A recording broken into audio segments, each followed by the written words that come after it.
ဟုတ်ကဲ့မင်္ဂလာပါရှင်ညီမဒီနေ့ရှင်းပြပေးမယ့်အကြောင်းအရာလေးကကြတော့ Business Intelligence Dashboard အကြောင်းလေးပဲဖြစ်ပါတယ်ရှင်ညီမတို့ software တွေကနေ data တွေကို track လိုက်ပြီးလို့ရှိရင် Business Check Graph အနေနဲ့တော့လည်းကောင်း Live Data Analysis လုပ်လို့ရမယ် BI Dashboard feature လေးအကြောင်းပဲဖြစ်ပါတယ်ရှင်ညီမတို့ကဒီ BI Dashboard လေးကိုပေါ့နော်စတင်အသုံးပြုတော့မယ်ဆိုလို့ရှိရင်ညီမတို့ကဒီ Dashboard Check ဆိုတဲ့ icon လေးတွေကိုပေါ့နော်အရင်ဆုံးဝင်ပေးရပါတယ်ရှင် BI Dashboard ထဲရောက်ပြီဆိုလို့ရှိရင်ညီမတို့ကနေပြီးတော့ပေါ့နော်ညီမတို့ဒီ hourly sale ဆိုတဲ့ graph ဇာတ်လေးရှိရဲ့အဲ့ဇာတ်လေးကကြတော့ညီမတို့ကဒီမနက်9:00နာရီကနေည9:00နာရီဆိုင်ဖွင့်နေဆိုလို့ရှိရင်မနက်9:00နာရီကနေဆိုင်စားဖွင့်တဲ့အချိန်ကစပြီးတော့စိုက်သိမ်းခြင်းနဲ့အထိပေါ့နော်သူ့ရဲ့ hourly အလိုက်ပေါ့နော်ဘယ်လောက်ရောင်းထားရတယ်ဆိုတာလေးကိုပြထားတဲ့ graph ဇာတ်လေးပဲဖြစ်ပါတယ်ရှင်ပြီးတော့ရင်သူ့အနေနဲ့ကလည်းဒီ total order count ဆိုတာလေးကပေါ့နော်ဒါစီ8ဆောင်ရောင်းထားရတယ်ဒါဒီအဆောင်အကြီးအတွက်ပေါ့နော်ဘယ်နှဆောင်ရောင်းထားရတယ်ဆိုတဲ့ order count ကလေးကိုလည်းညီမတို့တွေ့ရမှာပဲဖြစ်ပါတယ်ရှင်ဒီ order count ကလေးကိုညီမတို့နှိပ်လိုက်တယ်ဆိုလို့ရှိရင်တော့ညီမတို့ software မှာရှိရဲပေါ့နော် order history လေးနဲ့တွားရောက်ကြည့်ရှုလို့ရပါတယ်ရှင်နောက်ထပ် dashboard လေးတစ်ခုကကြတော့ညီမတို့ sale order item ကောင်းကလေးပေါ့နော်သူကကြတော့ဘယ် item ကညီမတို့အယောင်အများဆုံးလဲပေါ့နော်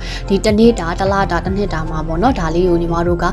monthly yearly daily ပေါ့နော်ဒါမျိုးလေးနဲ့ကြည့်ရှုပြီးလို့ရတာဖြစ်တဲ့အတွက်ကြောင့်မလို့ဒီနေ့တနေ့တာမှာဆိုလို့ရှိရင်လည်းဒီလောက်ဘလောက်ပဲ item ကအယောင်အများဆုံးဖြစ်တယ်ပေါ့နော်ဒီတစ်လမှာဆိုလို့ရှိရင်လည်းဘယ် item ကအယောင်အများဆုံးဖြစ်တယ်ဆိုတာလေးကိုဒီ dashboard လေးမှာတွေ့ရမှာပဲဖြစ်ပါတယ်ရှင်သူ့ရဲ့အနေနဲ့လည်းသူ့ရဲ့ net total ဘလောက်ရထားတယ်ဆိုတာလေးကိုလည်းညီမတို့ကဒီနေရာလေးမှာပြသထားပါတယ်ရှင်ဒါလေးကိုနှိပ်လိုက်မယ်ဆိုလို့ရှိရင်ညီမတို့က software တွေက summary report တွေကိုပေါ့နော်တွားရောက်ကြည့်ရှုပြီးလို့ရပါတယ်ရှင်နောက်ထပ် dashboard လေးတစ်ခုကကြတော့ညီမတို့ကဝင်ထားတဲ့ user account နဲ့ပေါ့နော်သူ့ user account ဘယ် account ကနေပြီးတော့ညီမတို့ဘယ်လောက်ထိရောင်းအားရှိရဘယ် cash ကနေပေါ့နော်ဘယ်လောက်ရောင်းအားရှိရဆိုတာလေးကိုညီမတို့ကြည့်ရှုပေးလို့ရတဲ့ dashboard လေးပဲဖြစ်ပါတယ်ရှင်ဒီမှာဆိုလို့ရှိရင်ညီမတို့ကသူ့ရဲ့ငွေသားအမောင့်ပါမယ်ပြီးတော့ရင်ညီမတို့ရဲ့ user account cash နာမည်လေးတွေပါမယ်ပေါ့နော်သူ့ရဲ့နာမည်အလိုက်လည်းညီမတို့ကကြည့်ရှုပေးလို့ရပါတယ်နောက်ထပ် dashboard လေးတစ်ခုကကြတော့လူကြီးမင်းတို့ရဲ့ member တွေပေါ့နော်ဘယ် member ကနေပြီးတော့အယောင်းအားပေါ့နော်ဘယ်လောက်လူကြီးမင်းတို့စီကဝယ်ယူထားလဲပေါ့နော်ဒီ member ကိုဘယ်လောက်ရောင်းထားတာရှိလဲဆိုတာလေးကိုညီမတို့ပြသထားတဲ့ dashboard လေးပဲဖြစ်ပါတယ်ရှင်ဒါဆိုလို့ရှိရင် member တယောက်ချင်းစီအလိုက်ပေါ့နော်လူချင်းမင်းတို့ဆိုင်ရနေငွေဘယ်လောက်သုံးထားလဲပေါ့နော်